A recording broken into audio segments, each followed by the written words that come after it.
All right.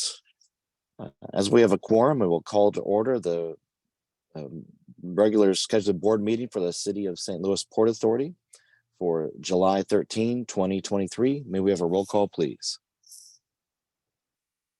Commissioner Williams, She's muted.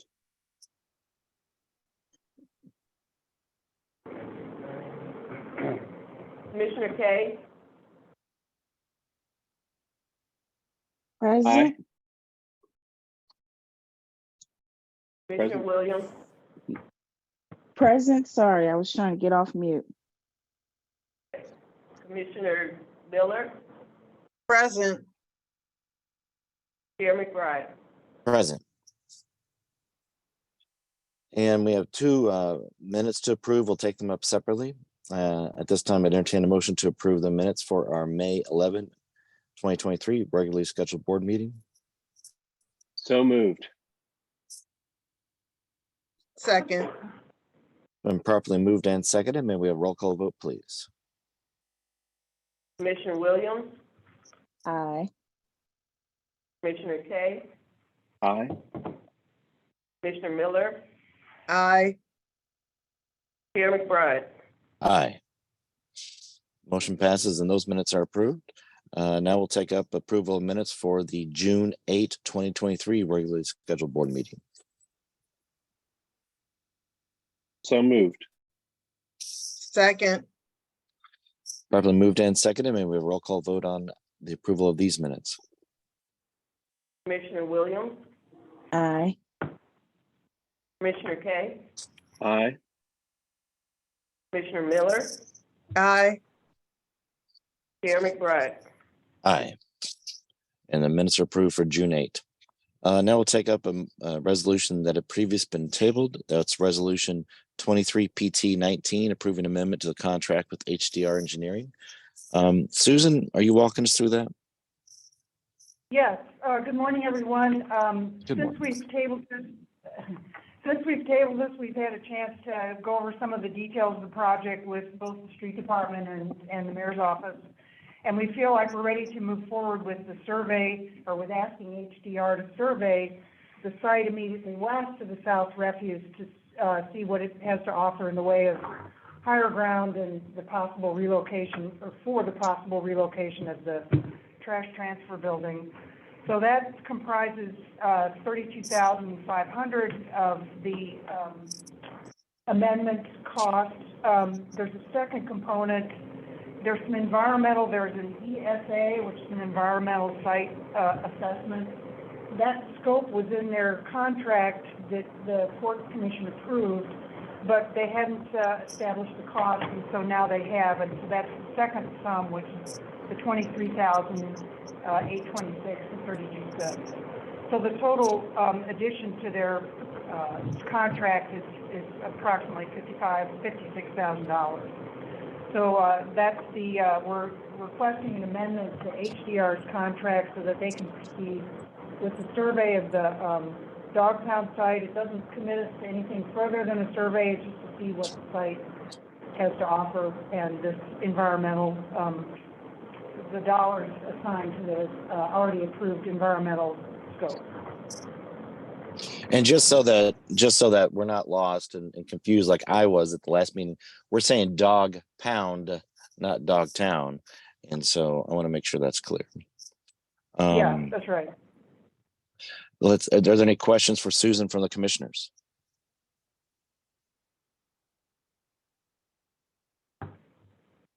I am seeing none. I think we had a good discussion about this at the last meeting, and it sounds like some of the pending questions have all been resolved.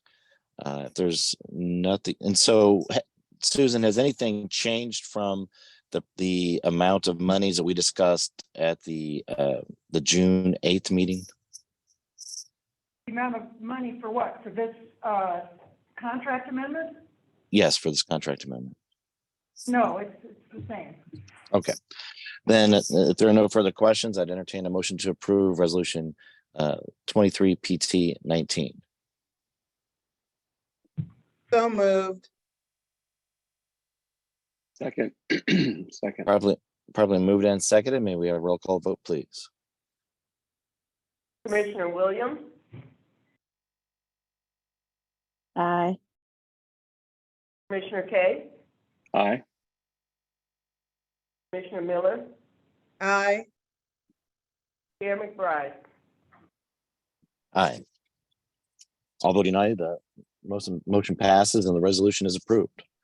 I know we have a report from Ms. Barget, but do we have anything on the director's report before we get to that?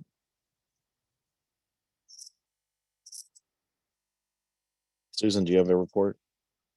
No, I don't. Okay. Then Ms. Barget, you're on our agenda. What do we have to report? It is not legislative session, so hopefully this is not too long for you all. But legislative session ended on May 12th after, I think, the last report that I presented to you all. So legislators are back in their own district. It's a non-election year. So most of them are staying in district, kind of gearing up for the 2024 elections. Nothing too crazy going on right now. I think last time we talked, I had kind of told you that everything was kind of up in the air on how session was going to end. Things were kind of going well and people were getting along. But session ended with only 59 or 60 pieces of legislation passing. 18 of those were budget bills. Most of those bills ended up becoming omnibus bills, so very large multi-subject bills that passed. But it was a another very contentious end of session where there were multiple days where absolutely nothing was done, which is very sad and unfortunate. But those bills that did pass, there were some very, very good pieces of legislation that passed. One of the big things for the Port Authority, there was a waterway and trust fund piece of legislation that passed in a couple different bills that would allow all of the ports, a cushion year essentially is what we call it, to spend the funding that is appropriated to them. I think it allows for 2 years. I think Susan's talked about in the past that most of the ports run into a couple issues with weather or other things going on where construction can't get done in time, that they've had some issues making sure that they expend the funding in that year that they're allotted. The governor had until June 30th to sign all appropriations legislation and bills, and until tomorrow technically to sign or veto any legislative bills. He took action on all of the budget bills. He vetoed over $550 million of the budget, which was some of the biggest vetoes that we've ever seen before from the budget process. Luckily, he did not veto any of the port funding that was appropriated. I think the capital improvement port funding specifically that all the ports share was a little over $11 million. So that was signed and is approved. And then on the budgetary or non-budgetary normal legislative bills, the only bill that he did veto was a big public safety bill. It had a couple of things for restitution for folks that are wrongfully convicted, and some language that essentially would allow certain sex offenders the ability to be, when they're I can't think of the word right now, but would allow them to get off of the sex offender list. And those were his two reasonings for vetoing that big bill. Some of the other just big highlights of things that passed or didn't pass pertaining to St. Louis. I know we had talked a little bit about, there was a lot of legislation that was introduced on crime in St. Louis. The legislation for state takeover of the police department did not pass. I'm sure that will be reintroduced next year. Legislation to try and prevent juveniles from carrying guns did not pass. Legislation to lift the residency requirement for police, public safety, and all city employees in St. Louis did pass and was signed. So folks that work for any St. Louis city entity now do not have the requirement that they have to live within St. Louis city limits. And then another big one that I think a lot of folks are very excited about, the film tax credit and music tax credit legislation were passed and signed, which those of you that remember when we used to have film tax credits 10 plus years ago, it is a pretty big deal and people are very, very excited about that, especially in the St. Louis region. I think there are a lot of people that have already started reaching out, trying to figure out where they can set up film and music production studios in St. Louis.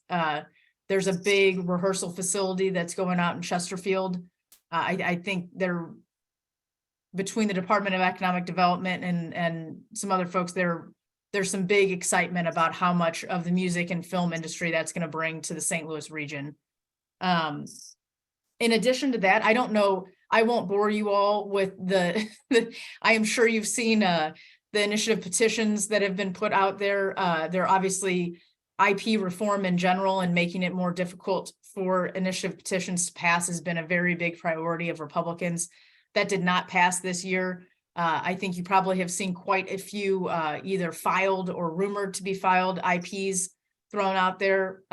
This year, I think, and I guess in past years, there are a lot that are filed that don't necessarily have the funding or people behind it to get the signatures and actually run the campaigns. There are quite a few this year that have been filed and that will be.